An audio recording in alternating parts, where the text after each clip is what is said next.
Hi everyone, कैसे हो आप सभी लोग। आई होप आप लोग अच्छे होंगे। मैं हूं राहुल जयसवाल एंड स्वागत करता हूं आप सभी का एक बार फिर हमारे यूट्यूब चैनल JR ट्यूटोरियल्स में।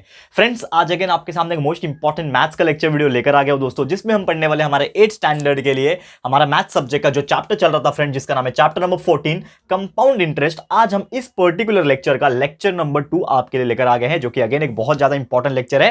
एंड दोस्तों, आपको बता दें कि हमारा ये जो लेक्चर नंबर 2 है, इस कंपाउंड इंटरेस्ट का आखिरी लेक्चर होने वाला है। बहुत इंपॉर्टेंट चैप्टर था एंड बहुत ही छोटा सा चैप्टर था।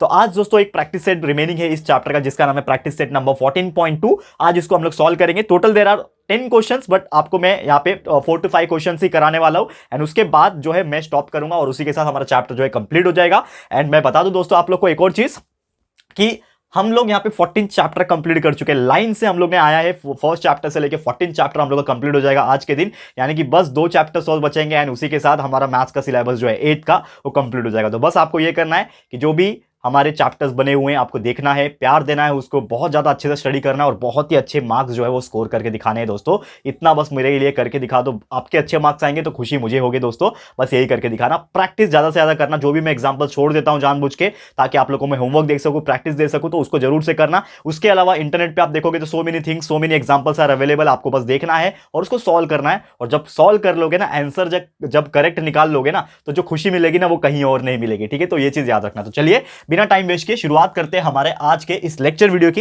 Lecture number 2 of this chapter number 14 compound interest. आज हमें पढ़ना है एक प्रैक्टिस सेट, जिसका नाम यहां पे हेडिंग डाल देता हूं मैं, प्रैक्टिस सेट नंबर 14.2। ठीक है, ये आखिरी प्रैक्टिस सेट है इस चैप्टर का। जैसे कि आपको पता है कि दोस्तों पहला लेक्चर तो हमने सीख लिया था कि कंपाउंड इंटरेस्ट क्या होता है, कंपाउंड इंटरेस्ट कैसे हम लोग कैलकुलेट कर सकते हैं, ये हमने सीख लिया था ऑलरेडी। एक फॉर्मूला था A = P1 + R/100⁻n। तो वही फॉर्मूला अगेन यहां पे यूज करना है। बट यहां पे फर्क ये है कि ये जो प्रैक्टिस सेट है, इसमें आपको वर्ड प्रॉब्लम्स दिए हुए, यानी कि आपको थियोरेटिकल कुछ क्वेश्चंस दिए हुए हैं। वो थियोरेटिकल क्वेश्चंस को सबसे पहले समझना होगा और वही फॉर्मूला यूज करके आपको निकालना होगा जो भी आपको पूछा रहेगा। करेक्ट है? तो चलिए शुरुआत करते हैं। That is question number 1 of this practice set. Okay, तो क्वेश्चन में लिखता नहीं हूं, जैसे कि आपको पता है कि क्वेश्चन आप देख सकते हो अपने बुक एंड सिलेबस से। लेकिन यहां पे जो है मैं आपको कुछ बता देता हूं कि क्वेश्चंस में क्या क्या अवेलेबल है। तो अगेन आप देख सकते हो क्वेश्चन नंबर 1 में जो बोला है कि एक कंस्ट्रक्शन वर्क है, फ्लाईओवर ब्रिज का हो रहा है, on A construction work of A flyover bridge. यहां पे बोला है देयर वेयर 320 वर्कर्स इनिशियली, यानी पहले कितना है, 320 वर्कर है। और देखो ऐसा मैं बता रहा हूं कि आपको ना क्वेश्चंस इस प्रकार पूछेंगे, साफ साफ बोला नहीं रहेगा कि प्रिंसिपल ये है, आपको इंटरेस्ट निकालना है, या फिर अमाउंट ये है, आपको रेट ऑफ इंटरेस्ट दिया हुआ, ऐसे आपको क्लियर नहीं बोला रहेगा, आपको समझना पड़ेगा। तो जैसे कि यहां पे आपको बोला है कि यहां पे जो ब्रिज का कंस्ट्रक्शन जो चल रहा है ना फ्लाईओवर का, उसमें ना सबसे पहले 320 वर्कर्स थे। तो 320 वर्कर्स क्या मान लूंगा, यहां पे मैं P मान लूंगा, यानी कि प्रिंसिपल कितना हो जाएगा, दैट इज मेरे नंबर ऑफ वर्कर्स। यहां पे number of workers, initial stage पे नंबर ऑफ वर्कर्स हो जाएंगे, जो कि P का वैल्यू मैं मान लेता हूं कितना है, 320। तो 320 मेरे लिए क्या हो जाएगा, P का वैल्यू हो जाएगा। ठीक है, प्रिंसिपल का। ओके, सेकंड चीज यहां पे बोला है आगे, the number of workers were increase by 25% every year. हर साल कितने इंक्रीज हो रहे हैं, 25%। तो वो मेरे लिए क्या हो जाएगा, 25% इंक्रीज हो रहे हैं लोग एवरी ईयर। ठीक है, तो ये मेरे लिए क्या हो जाएगा, रेट ऑफ इंटरेस्ट हो जाएगा ना। एवरी ईयर अगर इंक्रीज हो रहे हैं, तो जैसे कि पैसा हर साल इंक्रीज होता है तो उसको रेट ऑफ इंटरेस्ट बोलते हैं। तो सेम इसी प्रकार यहाँ पे लोग जो है आपके, इस बार फर्क इतना है कि इस बार ये पैसा नहीं है, आपके लोग है, जो काम करने वाले मजदूर वर्कर्स जो है ना, उस हिसाब से दिया हुआ है, कुछ फर्क नहीं है। तो आर मैंने मान लिया 25%। ठीक है, और यहां पे बोला है find the number of workers after 2 year, मतलब 2 साल के बाद कितने वर्कर्स रहेंगे, यानी कि 2 साल बोल दिया, यानी कि n बोल दिया आपको, नंबर ऑफ ईयर्स। तो 2 ईयर्स, नंबर ऑफ ईयर्स कितना है, 2 ईयर्स है। ठीक है, और आपको निकालना क्या है कि कितने नंबर ऑफ वर्कर्स रहेंगे आफ्टर 2 ईयर्स। तो यानी कि अमाउंट आपको निकालना है, A, that is number of workers after 2 year. ठीक है, ये आपको कैलकुलेट करना है, यानी ए का वैल्यू आपको निकालना है। Again we know the formula for A का वैल्यू क्या होता है, फॉर्मूला होता है A = P ब्रैकेट में 1 + R डिवाइड बाय 100⁻n। यही फॉर्मूला था हमारे पास। ठीक है ना, ये फॉर्मूला यूज करेंगे और उसको पूरा सॉल्व करके दिखा देंगे। करेक्ट है? तो यहां पे आप देखोगे तो P का वैल्यू हमारे पास अवेलेबल है 320, यानी A = 320 ब्रैकेट में देखोगे तो 1 + R का वैल्यू कितना है, देखो 25 है, तो 25 डिवाइड बाय 100⁻n। n कितना है, 2 साल है, यानी n = 2, n के जगह पे 2 आ जाएगा। ठीक है, अब इसको सॉल्व कर लेते हैं। तो जैसे मैंने आपको बताया था कैसे सॉल्व करते हैं, ये 100 इधर जाएगा, 100 × 1 इज 100, और 100 + 25 यानी कि उधर आ जाएगा आपका 125। तो ये 320 इधर पे ब्रैकेट में 100 × 1 इज 100 + 25 इज 125, ऊपर आ गया, नीचे आपका 100 ही रहेगा और इसका स्क्वायर। ठीक है ना, स्क्वायर है ना। अब देखो इसमें कुछ कट हो सकता है, देखो 125 और 100 25 के टेबल में आता है, इसको और छोटा बना दो तो 25 फाइजा होता है 125, 25 फोरजा होता है 100, यानी कि ऊपर 5 बचा नीचे 4 बचा और उसका स्क्वायर। तो हम लोग यहाँ पे a इज इक्वल टू ऐसा लिख सकते हैं, a is equal to 320, bracket है यानी मल्टीप्लाई है, ब्रैकेट का मतलब क्या होता है मल्टीप्लाई है, और ये 5 का स्क्वायर है, तो 5 का स्क्वायर क्या हो जाता है 25, और नीचे 4 है, 4 का स्क्वायर है। ठीक है, मैं एक स्टेप नॉर्मली मैंने खा गया, एक स्टेप यहाँ पे मैं नॉर्मली नहीं लिखा, लेकिन आप एक स्टेप और बढ़ा सकते हो कि 5/4 लिखने के बाद उसका स्क्वायर लिखो, उसके बाद ये स्टेप करो तो भी चलेगा, डायरेक्ट भी आप लिख सकते हो। अब देखो ये 16 के टेबल में 320 आ सकता है, कैसे 16 1 जा 16, 16 2 जा 32 और ये 0 20 हो गया। ठीक है, अब 20 मल्टीप्लाई बाय 25 तो ए का वैल्यू आ जाएगा 25 मल्टीप्लाई बाय 2 कितना होता है 50, यानी कि ये हो गया 500, यानी कि ए का वैल्यू कितना आ गया 500। तो ये मैंने क्या माना था नंबर ऑफ वर्कर्स, तो नंबर ऑफ वर्कर्स कितने हो जाएंगे 500, तो 500 वर्कर्स इज आवर आंसर। यही आपको निकालना था, बहुत सिंपल था निकालना, बस आपको फॉर्मूला पता ना, क्योंकि देखो कंफ्यूजन क्या होता है, बच्चे लोग कंफ्यूज कहां होते हैं कि यार ऐसे टाइप के क्वेश्चन पूछ दिया, इसमें तो अमाउंट प्रिंसिपल कैसे देखेंगे यार, ये तो वर्कर लोग है। लेकिन ऐसा नहीं होता है, हमेशा ये जो फॉर्मूले होते हैं ना कंपाउंड इंटरेस्ट के जो हमने सीखा है, वो हर बार पैसे के मामले में नहीं आएंगे। आपके क्वेश्चंस आपको जानबूझ के इस प्रकार पूछे जाएंगे, पेड़ पौधे के बारे में पूछा जाएगा, वर्कर्स के बारे में पूछा जाएगा, आपको यहाँ पे कोई भी जानवर के बारे में पूछा जाएगा, डॉग शीप वगैरह बहुत सारे क्वेश्चन पूछे जाएंगे, जो कि आप पूछे भी है तो मैं आपको बताऊंगा, डोंट वरी। तो आपको बस चिंता नहीं करना, आपको बस फॉर्मूला याद रखना है, प्रिंसिपल समझना है, रेट ऑफ इंटरेस्ट परसेंटेज दिया रहेगा तो वो तो रेट ऑफ इंटरेस्ट डायरेक्टली हो जाएगा, ईयर्स जो भी रहेंगे वो एन हो जाएगा, और कितना चाहिए तो वो क्या हो जाएगा अमाउंट हो जाएगा। तो एक बार ये आपने कैलकुलेट कर लिया, फॉर्मूला आपको पता होना चाहिए इसका अमाउंट का, ए इज इक्वल टू P+1/R/100, चुटकी बजाते आपका आंसर आ जाएगा। बस आपको कैलकुलेशन आना चाहिए, जो कि नॉर्मल होता है कैलकुलेशन, आप प्रैक्टिस करोगे तो आ जाएगा। तो ये था हमारे पहले क्वेश्चन का आंसर, उम्मीद करता हूं कि यह क्वेश्चन आपको समझ में आ गया होगा। चलते हैं हमारे सेकंड क्वेश्चन की तरफ। ओके, तो फटाफट से देख लेते हैं यहाँ पे दूसरा क्वेश्चन क्या पूछा है और किस तरह इसको हम लोग सॉल्व करेंगे। ओके, तो चलिए इसको मैं रफ कर लेता हूं।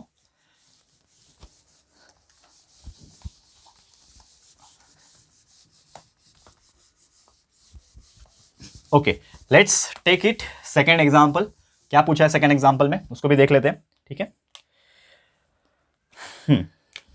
सेकंड एग्जांपल, हेडिंग डाल दिया सेकंड एग्जांपल। क्या पूछा है सेकंड एग्जांपल में, आप देखोगे अगर ध्यान से तो क्वेश्चन इस प्रकार है, shepherd has 20 ship with him, यानी कि जो बकरी बाज बोलते हैं ना हम लोग, जो शिप को चराते हैं, बकरी चराते हैं, लाइक खेतों में लेके जाते हैं उसको चराने के लिए, तो 20 नहीं 200 शिप उसके पास है, तो 200 शिप उसके पास है, यानी कि क्या है वो, एक तरीके से आप बोल सकते हो, अगेन मेरा क्या हो जाएगा वो प्रिंसिपल हो जाएगा। तो प्रिंसिपल यानी P इज इक्वल टू उसके पास कितना है 200 शिप है, ठीक है 200 शिप। ठीक है, उसके बाद क्या पूछा है आगे, आप देखोगे find the number of ships with him, मतलब total number of, find the number of ships पूछा, यानी कि आपको ए निकालना है। तो ए मैंने मान लूंगा यहां पे number of ships with him. ठीक है, number of ships with him A मुझे यहां पे निकालना है। ठीक है, यानी A is equal to question mark हो जाएगा, A is equal to question mark हो गया, वो आपको निकालना है। ठीक है, फिर आगे बोला है कि उसको find the number of ships with him तो पूछा है, लेकिन आफ्टर 3 इयर्स पूछा है, तो आफ्टर 3 इयर्स यानी कि एन का वैल्यू आपको दे दिया 3 साल का, n is equal to 3 years दिया हुआ है। और एक चीज क्या मिसिंग है यहाँ पे, रेट ऑफ इंटरेस्ट। तो रेट ऑफ इंटरेस्ट देखो दिया है क्या, यहाँ पे क्लियरली बोल के रखा है, if the number increase of the ships is 8% every year, मतलब हर साल 8% से इंक्रीज हो रहा है, तो 8% से इंक्रीज हो रहा है, यानी कि रेट ऑफ इंटरेस्ट पॉजिटिव में 8% दिया हुआ है। बस अगेन इतना सारा चीज दे दिया, आपको फॉर्मूला पता है ए का, तो A is equal to P 1+R/100 raise to n, ये फॉर्मूला आपको पता होना चाहिए। तो ए का वैल्यू निकालना है अगेन, तो ए इज इक्वल टू ऐसे ही रहेगा, P का वैल्यू आपका 200 हो जाएगा। ठीक है, 1+R कितना है 8/100 रेज टू n, n कितना है 3 इयर्स। ठीक है, तो अब इसके आगे मैं सॉल्व नहीं कराऊंगा, क्योंकि मैं चाहता हूं कि आपको मैं पूरा बता चुका हूं कि कैसे करना है, बस आपको कैलकुलेट करना है। 100 मल्टीप्लाई बाय 1 इज 100, 108/100 हो जाएगा, रेज टू 3 कर देना, उसको कैलकुलेट करके ए का वैल्यू आप लोग निकाल के मुझे कमेंट करके बताओगे, क्योंकि ये मैं आप लोग के लिए होमवर्क दे रहा हूं। होमवर्क तो डायरेक्टली मैं देने वाला हूं, क्वेश्चन नंबर 5 के बाद जितने भी एग्जाम्पल है वो आपको होमवर्क देने वाला हूं, लेकिन ये भी मैं चाहता हूं कि मैं कमेंट करके आप लोग इसका आंसर बताओ। ठीक है ना, फटाफट जब भी आप ये वीडियो देख रहे होंगे दोस्तों, ये वीडियो आप तक जब पहुंचेगा, आप ये वीडियो देख रहे होंगे, तो यहां पे पॉज करना वीडियो को, और पहले इसको कैलकुलेट करना, और कैलकुलेट करने में जो भी आंसर आएगा वो हमें कमेंट करके बताना। मैं सभी का कमेंट्स चेक करने वाला हूं इस बार, और देखूंगा कि कितने लोग यहां पे करेक्ट आंसर जो है वो दे पाते हैं। तो ध्यान से देखना दोस्तों, ध्यान से दीजिएगा आंसर, मैं जरूर से चेक करने वाला हूं। ठीक है, ओके, तो ये हो गया हमारा क्वेश्चन नंबर 2। देखो सेम है, क्वेश्चन नंबर 1 जो देखा था ना सेम है, कुछ नहीं है इसमें फर्क, बस फर्क इतना है, वहां पे नंबर ऑफ वर्कर्स थे, यहां पे नंबर ऑफ शिप्स है, और कुछ फर्क नहीं है। तो ये कैलकुलेट आप कर सकते हो, उम्मीद करता हूं, और आंसर मुझे निकाल के कमेंट करके बताइएगा। चलते हैं तीसरे क्वेश्चन की तरफ। ठीक है, कुछ अलग क्वेश्चन रहेगा तो मैं कराऊंगा, बाकी सेम क्वेश्चन दोस्तों ये आप लोग भी कर सकते हो, बस आपको मैं मेथड बता रहा हूं यहां पे। ठीक है, तो चलते हैं अगले क्वेश्चन की तरफ। ध्यान से देखो, बहुत ही मजेदार। उम्मीद करता हूं कि आपको ये प्रैक्टिस सेट समझ में आ रहा है। चलते हैं तीसरे क्वेश्चन की तरफ। थर्ड एग्जांपल अगेन यहाँ पे मैं लिख रहा हूं, आप देखोगे थर्ड एग्जांपल में रीड करता हूं कि इन ए फॉरेस्ट, एक जंगल है यहाँ पे, देयर आर 40,000 ट्रीज, 40,000 ट्रीज बोला है। तो क्या बोल दिया यहाँ पे, पी का वैल्यू बोल दिया कि पी जो है आपके 40,000 क्या है, पेड़ है, 40,000 ट्रीज है यहाँ पे बोल दिया उन्होंने। ठीक है, आगे बढ़ते हैं क्वेश्चन में। फिर आगे उन्होंने बोला है कि find the expected number of trees after 3 years, यानी कि एक्सपेक्टेड नंबर ऑफ ट्रीज निकालने बोल दिया। मतलब क्या निकालने बोल दिया, अमाउंट ए, तो A is equal to number of trees after 3 year, after 3 years आपको फिर से निकालने बोल दिया। तो अगेन यहां पे ए आपको निकालना है, तो A will be equal to question mark हो जाएगा। ये कितना हो गया, A is equal to question mark, और यहां पे 3 साल बोल दिया, यानी कि नंबर ऑफ ईयर्स भी बोल दिया आपको 3 ईयर्स। ठीक है ना। और एक चीज की कमी है यहाँ पे, रेट ऑफ इंटरेस्ट यानी आर, तो वो दिया है क्या, चेक कर लेते हैं। यहां पे बोल दिया if the objective is to increase the value, sorry increase the number at the rate of 5% per year, यानी कि हर बार जो है इसका 5% का इंक्रीमेंट हो रहा है, यानी इंक्रीज हो रहा है। तो अगेन रेट ऑफ इंटरेस्ट 5% मिल गया। We know the formula for A निकालना है मुझे, फिर से वही फॉर्मूला आ जाएगा। देखो क्वेश्चन नंबर 1 एंड 2 सेम था, तीसरा भी सेम है। क्या है formula, A is equal to P 1 plus R upon 100, ठीक है ना, रेज टू एन। यहां पे ए मेरे को निकालना है, तो पी का वैल्यू कितना दिया हुआ है, 40,000 डाल दिया, 40,000। फिर 1 प्लस आर कितना है यहाँ पे, 5 divide by 100 raise to N. अब इसको भी आपको सॉल्व करना है, ये मैं आप लोग के लिए होमवर्क देने वाला हूं फिर से, कि आप लोग इसका भी आंसर मुझे निकाल के बताओ, क्योंकि देखो इसके आगे कैलकुलेट करना बहुत ईजी होता है। ठीक है, तो सेम एग्जांपल बार बार हम कैलकुलेट करके दिखाए तो यहाँ पे कुछ वर्थ नहीं है। दैट्स व्हाई हम लोग आगे आगे मूव करते जाएंगे आप लोग के लिए, ताकि आप लोग का टाइम भी बचे एंड साथ ही में आप लोग को थोड़ा सा यहाँ पे मेहनत करना पड़े, क्योंकि देखो यहां तक समझाने का काम है, बाकी जो काम है वो कैलकुलेशन का पार्ट है। तो कैलकुलेशन आपके लिए इंपॉर्टेंट है, मेरे लिए इंपॉर्टेंट नहीं है। मेरा काम है मेथड समझा के देना। तो मैंने आपको मेथड समझा दिया, पहला example, second example, third example. पहला एग्जांपल तो पूरा सॉल्व कर दिखाया कि कैलकुलेशन भी कैसे होता है, वो भी आपको बता दिया, और इसके पहले भी बहुत सारे एग्जांपल्स मैंने कराए हैं दोस्तों, तो आपको पता होगा। इसके लिए मैंने सेकंड एंड थर्ड एग्जांपल का आंसर नहीं निकाला। ये मैं आप लोग को एक जिम्मेदारी दे रहा हूं, एक टास्क दे रहा हूं कि देखता हूं कितने लोग सही से इसको सॉल्व करके आंसर निकाल पाते। पीछे मत देखना दोस्तों, बहुत सारे लोग हैं टेक्स्ट बुक के पीछे देख लेंगे और आंसर कमेंट कर देंगे, ऐसा मत करना, चीटिंग नहीं चाहिए मेरे को। ठीक है, तो आप लोग जेन्युइनली रॉन्ग होता है तो रॉन्ग होता है ना यार, क्या बात है यार, इंसानी तो है, गलती तो इंसान से ही होती है, लेकिन इंसान गलती अगर करता है और उसको सीखता है, उसको करेक्ट करता है, वही असली इंसानियत है दोस्तों, वही असली नेचर होना चाहिए इंसान का। तो जरूर से खुद के दम पे इसको सॉल्व करके दिखाओ। क्या करना होता है, 100 को 1 से मल्टीप्लाई करो प्लस 5, यानी 105 अपॉन 100 हो जाएगा, क्यूब हो जाएगा। फिर उसको आप सॉल्व कर लो तो एक आंसर आ जाएगा। बस आपको प्रैक्टिस करना है, मल्टीप्लिकेशन डिवीजन करते रहना है जब तक आपका आंसर ना आ जाए। क्लियर है, तो उम्मीद करता हूं कि ये भी आपको समझ में आ गया होगा। चलते हैं अगले क्वेश्चन की तरफ, जो कि हमारा चौथा एग्जाम्पल, फोर्थ एग्जाम्पल। ये मैं आपको सॉल्व कराऊंगा, टेंशन मत लो, पूरा का पूरा सॉल्व कराऊंगा। तो आप बस बने रहो हमारे साथ, हर एक चीज आपको यहां पर मिलती रहेगी। ठीक है, चलते हैं फोर्थ एग्जाम्पल की तरफ। बड़ा प्रैक्टिस सेट है, इसके लिए कुछ एग्जाम्पल्स में होमवर्क भी दे रहा हूं आप लोग को। ठीक है ना, चलो ठीक है, क्वेश्चन नंबर 4, चलते हैं फोर्थ की तरफ। ओके, देख लेते हैं चौथा एग्जांपल क्या बोला है यहां पे। तो fourth example is given here कि एक कॉस्ट प्राइस दिया है मशीन का, मशीन को एक होगा, कोई मशीन होगा, तो उसका ना सीपी यानी कॉस्ट प्राइस दिया है 2,50,000। तो कॉस्ट प्राइस को मैं मान लूंगा यहां पे प्रिंसिपल अमाउंट, तो प्रिंसिपल अमाउंट को ही मैंने कॉस्ट प्राइस मान लिया, जो कि दिया हुआ है 2,50,000 रुपीज। इतना दिया हुआ है उसका कॉस्ट प्राइस, यानी कि मैंने प्रिंसिपल मान लिया इतना है। चलो आगे बढ़ते हैं। If the rate of depreciation is 10%, अब रेट ऑफ डेप्रिसिएशन का मतलब क्या होता है, पहले तो ये समझ लो। रेट ऑफ डेप्रिसिएशन मतलब हर साल वो मशीन का जो कॉस्ट होगा वो 10% से नीचे हो रहा है, क्योंकि हम लोग कुछ भी चीज खरीदते हैं तो उसका दाम जो है नीचे ही आता है, अनलेस एंड अनटिल वो कोई स्टॉक या फिर गोल्ड रेट ना हो। लेकिन कोई मशीन अगर आप खरीदो, जैसे एक कार आपने खरीदा, समझ लो एक लैम्बोर्गिनी कार खरीदा आपने, वो लैम्बोर्गिनी कार आपने 4 करोड़ का खरीदा, तो वो 4 करोड़ 4 साल के बाद कितना हो जाएगा, वो 4 करोड़ नहीं रहेगा, 1 करोड़ भी कोई देगा नहीं उसका, करेक्ट है। तो वैसे उसका प्राइस जो है मशीन्स का वो नीचे होते जाता है। तो यहां पे हम लोग उन्होंने बोला है कि जो मेरा रेट ऑफ इंटरेस्ट है ना, रेट जो होगा यहां पे मशीन्स का रेट ऑफ डेप्रिसिएशन, वो हर साल 10% यहां पे डेप्रिशिएट हो रहा है, यानी कि कम हो रहा है। तो जब कम हो जाएगा तो रेट ऑफ इंटरेस्ट हमारा -10% होगा। ये चीज याद रखना, ये बहुत कम लोग जान पाते होंगे, क्योंकि हर बार जो भी परसेंट दिया रहता है हम लोग आर के सामने लिख देते हैं। लेकिन गलती मत करना, हर बार आपको बोला रहेगा कि रेट ऑफ परसेंट, रेट जो है वो इंक्रीज हो रहा है। तो इंक्रीज हो रहा है मतलब पॉजिटिव होता है, लेकिन पहली बार बोला है कि रेट जो है डेप्रिशिएट हो रहा है, तो डेप्रिशिएट का मतलब होता है निगेटिव, यानी माइनस हो रहा है, कम हो रहा है। तो यहां पे हम लोग ने इसके लिए -10% लिखा, और वहां पे फॉर्मूले में भी माइनस लिखना पड़ेगा, करेक्ट है। ये आपको समझ में आ गया। तो रेट -10% है। फिर आपको नंबर ऑफ ईयर्स भी दिया हुआ है, आप देखोगे वो मशीन का ना हर साल यहां पे हो रहा है, और नंबर ऑफ ईयर्स जो है वो 2 ईयर्स यहां पे क्लियरली बोल के रखा है। नंबर ऑफ ईयर्स जो है वो 2 ईयर्स के लिए मशीन्स का यहां पे बोल के रखा हुआ है। हमें पूछा है find the depreciation in price, तो हम लोग मान लेंगे कि जो भी अमाउंट रहेगा उसका वो क्या रहेगा, डेप्रिशिएटेड अमाउंट रहेगा, यानी कि कम होने के बाद 2 साल के बाद उसका प्राइस कितना रहेगा। तो डेप्रिशिएटेड प्राइस जो रहेगा उसको मैंने ए मान लिया। ठीक है, तो सबसे पहले देखो क्या करेंगे, ये क्वेश्चन का मतलब समझाता हूं। आपको बोला है कि एक मशीन आपने खरीदा 2,50,000 में, हर साल उसका 10% जो दाम है वो गिर रहा है, ठीक है। तो 2 साल तक आपने वो मशीन को लिया रहेगा, तो 2 साल के बाद उसका कितना प्राइस रियल में रहेगा, मतलब आपने कितना अमाउंट लॉस किया 2 साल में, वो निकालना है। तो बहुत सिंपल है, सबसे पहले हम लोग अमाउंट निकालेंगे जो कि है आपका डेप्रिशिएटेड प्राइस। तो फॉर्मूला हमें पता है A is equal to P 1 plus R upon 100, ये फॉर्मूला है रेज टू n।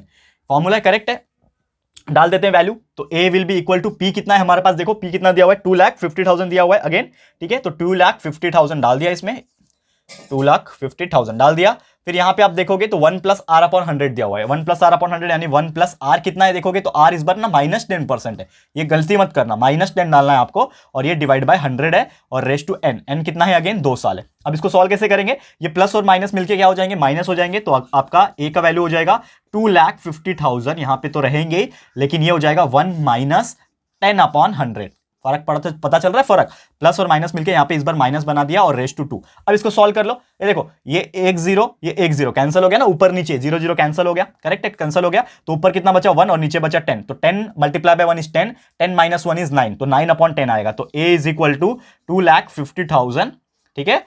उसमें ये हो जाएगा 10 multiply by 1 is 10 minus 1 is 9, 9 upon 10, तो 9 अपॉन 10 का स्क्वायर। अब इसको सॉल्व कर लेते हैं, तो आपका ए का जो वैल्यू आएगा वो कितना आएगा 2,50,000, ठीक है। 2,50,000 मल्टीप्लाई बाय ये 9 स्क्वायर कितना होता है 81, और नीचे आपका हो जाएगा 10 का स्क्वायर होता है 100, ठीक है, 100 हो गया। अब इसको क्या करते हैं, सॉल्व कर लेते हैं, बहुत सिंपल है अब इसको सॉल्व करना। तो आप देखोगे ये 0 1 0 कैंसिल, ये 1 0 और ये 1 0 कैंसिल, 2500 बचा, 2500 को 81 से मल्टीप्लाई करोगे तो आपका अमाउंट का वैल्यू आ जाएगा, जो कि मैंने ऑलरेडी निकाला हुआ है, जो आ रहा है 2,02,500, ठीक है। तो 2,02,500 अमाउंट का वैल्यू आ गया, यानी कि ये जो 2 साल में डेप्रिशिएटेड अमाउंट जो रहेगा, यानी कि 2 साल में जब 10% से रिड्यूस हो गया तो मशीन का कितना दाम अभी अवेलेबल है, कितना दाम बचा है उसका 2 लाख। पहले उसने कितने में खरीदा 2,50,000 में खरीदा था, लेकिन 2 साल के बाद वो मशीन का वैल्यू क्या है 2,02,500 रुपया। यानी कि अब अगर मुझे निकालना है उसका डेप्रिशिएटिंग अमाउंट अगर मुझे निकालना है तो मुझे क्या करना पड़ेगा, यहां पे हमारा जो कॉस्ट प्राइस था, यानी कि प्रिंसिपल जो अमाउंट था जिसको हम लोग ने कॉस्ट प्राइस नाम दिया था, प्रिंसिपल अमाउंट जो था P कॉस्ट प्राइस जिसको नाम दिया था, उसको माइनस करना पड़ेगा अमाउंट से जिसको हम लोग ने नाम दिया था डेप्रिसिएशन अमाउंट, यानी A से माइनस करना पड़ेगा। तो P मेरा कितना था, कितने में खरीदा मैंने 2,50,000 में खरीदा, ठीक है, 2,50,000 में मैंने खरीदा, इसको माइनस करना पड़ेगा। अभी का अमाउंट कितना बचा है उसके पास 2,02,500, तो माइनस कर दोगे तो आपका आंसर मिलेगा जो कि आ रहा है आपका 47,500। तो 47,500 रुपीज जो है वो मशीन लॉस में है, यानी कि उसका वैल्यू उतना गिर चुका है 2 साल। समझ लो आज मैंने 2.5 लाख का मशीन खरीदा, 2 साल के बाद उसका प्राइस कितना हो जाएगा 2,02,000, क्योंकि वो उसका जो रेट है वो कम होता जाता है, पुराना होता जाता है ना मशीन, तो उसका 2 साल में रेट कम होते गया, तो समझ लो 47,500 का उसका जो वैल्यू था वो कम हो गया।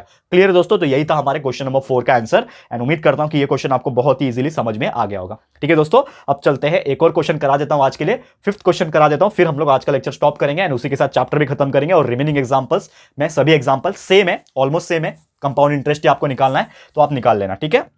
चलते हैं एक और एग्जांपल मैं करा देता हूं आज के दिन, क्वेश्चन नंबर 4 हो गया, 5वां एग्जांपल भी कराऊंगा आप लोग को, फिर स्टॉप करूंगा। तो ध्यान से देखिएगा, बहुत इजी है, बहुत सारे लोग इसको छोड़ देते हैं ऑप्शन में क्योंकि उनको हार्ड लगता है, लेकिन मैं आपको बोलता हूं दोस्तों, कोई भी चीज आपके पूरे के पूरे मैथ्स मेरे को तो लगता है बहुत इजी है, इतना सिंपल है कि यार कोई भी बच्चा प्रैक्टिस जब कर ले ना, थोड़ा सा ये वीडियो देखने के बाद थोड़ा सा एक बार प्रैक्टिस कर ले, इतना ईजी लगेगा उसको कि क्या बताओ दोस्तों। बस आप बिलीव रखो अपने आप पे, बस विश्वास रखो कि यस मैं कर पाऊंगा, मैं कर सकता हूं। वीडियो से एक बार देखो, कॉन्फिडेंस अपने आप आएगा, प्रैक्टिस करो, जो मैं देता हूं एग्जांपल होमवर्क में प्रैक्टिस करो, डेफिनेटली आप इसको सॉल्व कर पाओगे। ठीक है, 5वां एग्जांपल मैं आपको कराने जा रहा हूं, जो कि इस प्रैक्टिस सेट का मेरे लिए आखिरी एग्जांपल है, और बाकी के रिमेनिंग एग्जांपल में होमवर्क दूंगा। तो पहले 5वां एग्जांपल करा देता हूं, फिर बाकी की बात बोलता हूं मैं। ठीक है, तो क्वेश्चन क्लियरली बोला है, फाइंड द कंपाउंड इंटरेस्ट, मतलब क्या निकालना है आपको, क्लियरली कंपाउंड इंटरेस्ट का वैल्यू जो है वो निकालना है। CI कंपाउंड इंटरेस्ट होता है, वो आपको डायरेक्ट निकालना है। आपको बोला है if the amount of a certain principal after 2 years is 4036.80, यानी कि क्लियरली बोल के रखा है कि अमाउंट का जो पैसा है वो है 4,36.80 रुपीज, इतना अमाउंट है। ठीक है, 4036.80 रुपीज इतना अमाउंट है, और रेट ऑफ इंटरेस्ट जो है इसमें 16 PCPA दिया हुआ है, यानी कि रेट ऑफ इंटरेस्ट जो है 16% पर एनम का दिया हुआ है, और कितने साल के लिए यहां पे लिया हुआ है, यहां पे क्लियरली बोल के रखा है आफ्टर 2 ईयर्स, यानी n is equal to 2 years बोल के रखा है। अब यहां पे निकालना क्या है, समझने की कोशिश करो, बहुत सिंपल चीज है। आपको क्लियरली क्वेश्चन में बोल दिया कि एक इतना अमाउंट है, रेट ऑफ इंटरेस्ट दिया है, नंबर ऑफ ईयर इतना है और कंपाउंड इंटरेस्ट आपको निकालना है। तो यहां पे कुछ मिसिंग लग रहा है आपको, यस क्या मिसिंग है, प्रिंसिपल पी मिसिंग है। तो सबसे पहले हम लोग पी निकालेंगे। तो एक फॉर्मूला हमें पता है ऑलरेडी, क्या फॉर्मूला है, A is equal to P is 1 plus R upon 100। ये फॉर्मूला सभी को पता है दोस्तों, यही मेन फॉर्मूला होता है, रेज़ टू n। ठीक है, सॉल्व करते हैं इसको। क्या सॉल्व करेंगे, ए का वैल्यू इस बार दिया हुआ है जो कि है 4036.80, ये वैल्यू इस बार दिया हुआ है। और इस बार पी का वैल्यू दिया नहीं है, तो पी के जगह पे पी रखेंगे हम लोग ब्रैकेट में 1 प्लस आर अपॉन 100, यानी 1 प्लस आर कितना है, देखो 16 है, तो 16 अपॉन 100 रेज़ टू n यानी 2 दिया हुआ है। ठीक है, अब इसको सॉल्व कर लेते हैं, देखो क्या हो जाएगा, ये सेम टू सेम रहेगा। तो 4036.80 इज इक्वल टू पी वैसे का वैसे रहेगा। अब इसको कैसे सॉल्व कर सकते हैं, 100 multiply by 1 is 100 plus 16 is 116, ऊपर आ गया 116 और नीचे आ जाएगा आपका 100। अब इसका क्या करना है, हमने को स्क्वायर करना है। ठीक है, बट यहां पे देखो आप कुछ छोटा कर सकते हो क्या इसको, यस छोटा कैसे कर सकते हैं, आप देखोगे तो 4 के टेबल में ना 100 जाता है, तो 4 25 जा 100 होता है और 116 भी 4 के टेबल में कट हो सकता है, 4 2 जा 8 और 4 9 जा 36 यानी 29। तो आपका यहां पे कितना बच रहा है, 4036.80 इज इक्वल टू पी, और ब्रैकेट में आपका बच रहा है ऊपर 29 और नीचे बच रहा है 25, तो 29 अपॉन 25 रेज़ टू 2,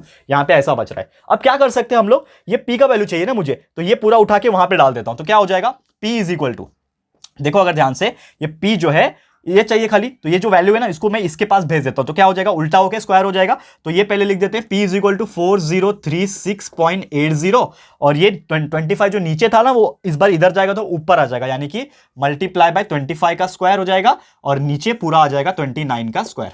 करेक्ट है, 29 का स्क्वायर। तो P का वैल्यू निकाल सकते हैं हम लोग, करेक्ट है, इजी है निकालना। तो P is equal to 4036.80 multiply by 25 square करोगे तो आपका एक आंसर आता है। क्या आंसर आता है, दोनों को आपस में जब मल्टीप्लाई करोगे तो आंसर आ रहा है आपका 252300। ये दोनों ऊपर वाले को मल्टीप्लाई किया ना 4036.80 और ये 25 स्क्वायर कितना होता है 625, तो ये दोनों को जब आप आपस में मल्टीप्लाई करोगे तो आपका क्या निकलेगा, एक आंसर निकलेगा जो कि ये आ रहा है। अब नीचे 29 का स्क्वायर कितना होता है, 841 होता है, तो ये दोनों को आपस में डिवाइड कर दो तो आपका आंसर आ जाएगा पी का, जो कि आ रहा है 3000। तो प्रिंसिपल अमाउंट कितना आ गया, 3000 रुपीज, 3000 रुपये प्रिंसिपल अमाउंट हो गया। बहुत सिंपल है, बस आपको डिवाइड करने आना चाहिए और कुछ नहीं है दोस्तों।